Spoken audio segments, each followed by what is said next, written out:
Good evening class, this is Dr. Chetna Gupta Pasine and our today's topic is nutrient deficiencies in plants. Mineral nutrition in plants का ये second part है।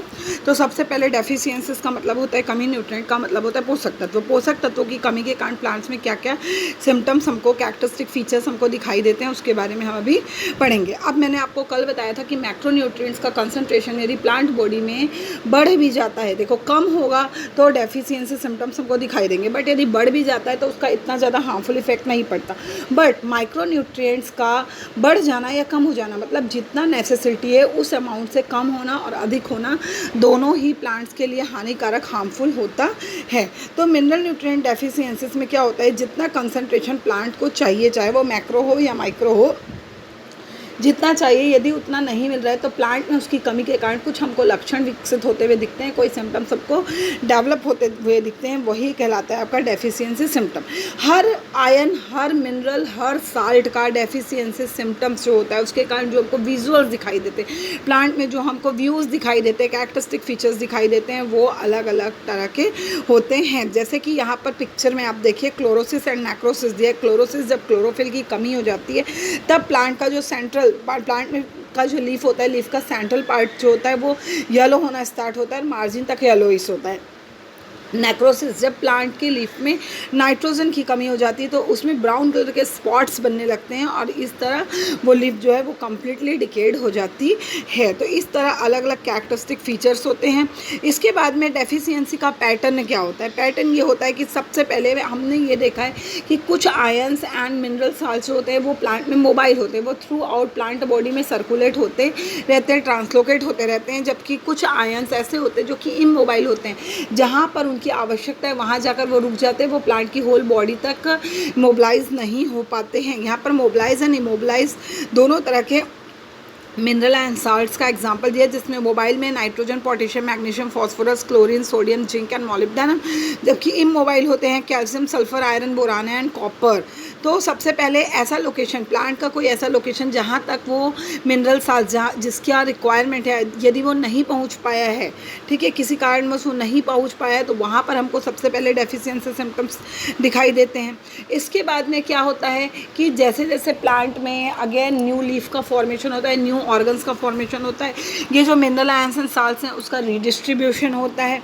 अब इसके बाद में जब रीडिस्ट्रीब्यूशन की प्रोसेस होती है तो जो ओल्ड पार्ट्स होते हैं वहाँ पर ये mineral ions and salts mobile form में प्रेजेंट होते हैं, यंग में इमोबाइल होते हैं, कि जब रिक्वायरमेंट होगा तभी वहाँ पर वो जाएंगे। पैटर्न्स ऑफ डेफिशिएंसी जो होता है, डेफिशिएंसी सिम्टम्स का जो पैटर्न्स हमको दिखाई देता है, पैटर्न ये होता है कि जब डेफिशिएंसी सिम्टम्स डेवलप होते हैं तो प्लांट के जो ओल्ड पार्ट होते हैं वो सबसे पहले उस डेफिशिएंसी सिम्टम्स को शो करते हैं कंपैरिजन टू जो आपके न्यू पार्ट्स या यंग पार्ट्स होते हैं।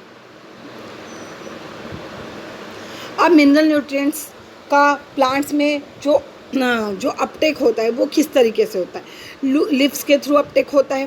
अब आर्टिफिशियली कैसे होगा, फोलियर एप्लीकेशन। फोलियर एप्लीकेशन का मतलब ये होता है कि लीफ का जो पॉइंटेड वाला रीजन होता है, लीफ के मार्जिन में जो पॉइंट प्रेजेंट होता है, उस पॉइंट वाले रीजन से यदि हम क्या करते हैं, किसी भी आयन को सप्लाई करते हैं लिक्विड फॉर्म में या फिर ड्रॉपलेट्स के फॉर्म में, या हम इंजेक्ट करते हैं जैसे कि यहाँ पर दिया हुआ है आयरन, कॉपर या मैग्नीज, तो इस तरह के जो हम आर्टिफिशियली अप्लाई करते हैं प्लांट को मिनरल साल्ट्स एंड आयन, ये कहलाता है आपका फोलियर एप्लीकेशन।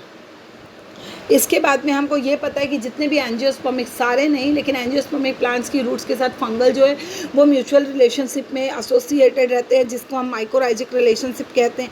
तो ये जो फंजाई है ये रूट एब्जॉर्प्शन, रूट के थ्रू जो वाटर एब्जॉर्प्शन होता है तो काफ़ी सारे मिनरल्स एंड साल्ट्स के एब्जॉर्प्शन में ये हेल्पफुल होते हैं। और हमको ये भी पता है कि अंडरग्राउंड वाटर जो कैपिलरी वाटर होता है उसका एब्जॉर्प्शन प्लांट रूट्स के थ्रू करते हैं। तो इस तरह मिनरल साल्ट्स एंड आयन का जो रिक्वायरमेंट है प्लांट में वो कंप्लीट होता है।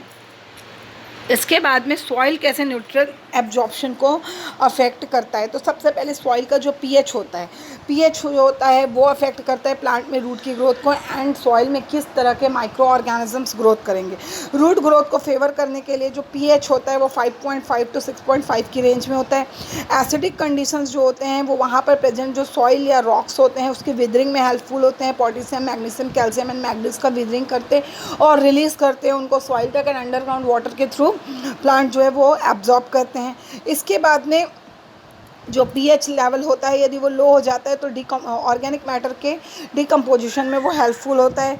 इसके बाद रेनफॉल, बारिश के द्वारा भी क्या होता है, जो रॉक्स, जो भी सॉइल के आसपास जो बड़े रॉक्स प्रेजेंट हैं, चट्टानें प्रेजेंट है, उसमें से लीच आउट होते हैं जो आयंस, मिनरल्स एंड साल्ट्स होते हैं अल्कलाइन कंडीशन में, और इस तरह वो प्लांट्स तक पहुँचते हैं।